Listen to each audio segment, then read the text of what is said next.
of a conflict as pushing the region deeper on a wider conflict. With the situation that has been spiraling, India has now activated Operation Sindhu to evacuate its citizens who have been stranded. The first batch of the Indians that has now landed in New Delhi, even as reports confirm that 5 Indians who have been injured in crossfire. As the conflict escalates, the safety of stranded Indian nationals is now top priority. Pictures are now coming in of over hundreds of these Indian students, Sabyasachi, mainly who are students who have now been evacuated from Iran. And this is now what the name has been given as Operation Sindhu, with the flight that has now landed at Delhi's IGI airport. Well, that's right. The first batch of Indian nationals evacuated under Operation Sindhu has arrived safely here in the national capital, and their return was facilitated by special flights organized by the government of India with Indian Air Force planes reportedly involved in the operations. And these individuals have expressed relief at escaping the conflict, but remain deeply concerned for those still in the affected areas. And amid the evacuation efforts, the 5 Indian nationals have been injured in the crossfire incidents, and these individuals are currently receiving medical attention in the neighboring countries, with the Indian embassy ensuring that they get the necessary care. And the environment in the conflict zone, where indiscriminate shelling and airstrikes make civilian safety a daunting challenge. Absolutely. And as far as when it comes to this ongoing operation, which has now been named as Operation Sindhu, we are looking at over 100 Indian nationals, mainly who are students who have been evacuated, who have also been as part of this ongoing conflict that has been escalating in the Middle East or West Asia. They have now returned home safely, and this is what they had to say. The flight from the special flight, in fact, that is being run as part of Operation Sindhu has landed in New Delhi today. We're being joined by a student here, a young student who has just returned from Tehran, in fact. Ma'am, please tell me your name and tell me how old you are. I'm 21-year-old Nargis.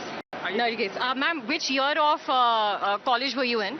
I'm in second year, Purnia University of Medical Science. And tell me, when the strikes happened, where were you? How much of it were you able to see? Right now, the situation is very critical, as you all know, but we are in safe right now. All 110 students have been evacuated, right? Yes, evacuated, and there are many students still in Tehran and Mashhad, etc. They are still stuck, but government are trying to awake from students. Right. Where will you be returning from now? What do you think? When will you be able to return to Iran, in fact, to complete your studies? I don't know, but right now I'm safe. That's it. Yeah. So the uncertainty about the education is there, but what is vital is that you're safe. Yes. So this is the word that we're getting in. A young student, Nargis, in fact, 21 years old. She was in her second year of MBBS education, and here she was telling us how the situation in Iran continues to be absolutely tense, while the 110 students in the Urmia Medical College have been evacuated by the government of India so far. She is saying that other students as well are still stuck in Iran and will be needing help in evacuating. Remember, Operation Sindhu has taken off. This is the first batch of evacuation of Indian students, specifically that was staying in Tehran. They were first taken to Armenia, and now they had a connecting flight in Doha, and early this morning they're now landing in New Delhi. So which year of education were you in? We can speak as you walk as well. Which year of education were you in? I'm in fifth year medical student, my MBBS. And what was happening while you were there when the strikes had begun? In my city, the city is not too big.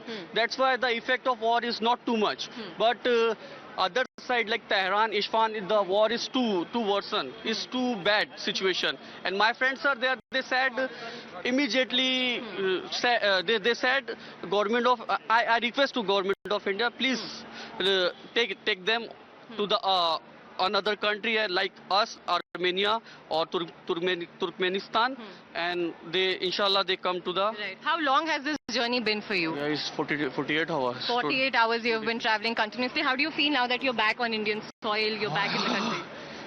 Bharat Mata ki jai.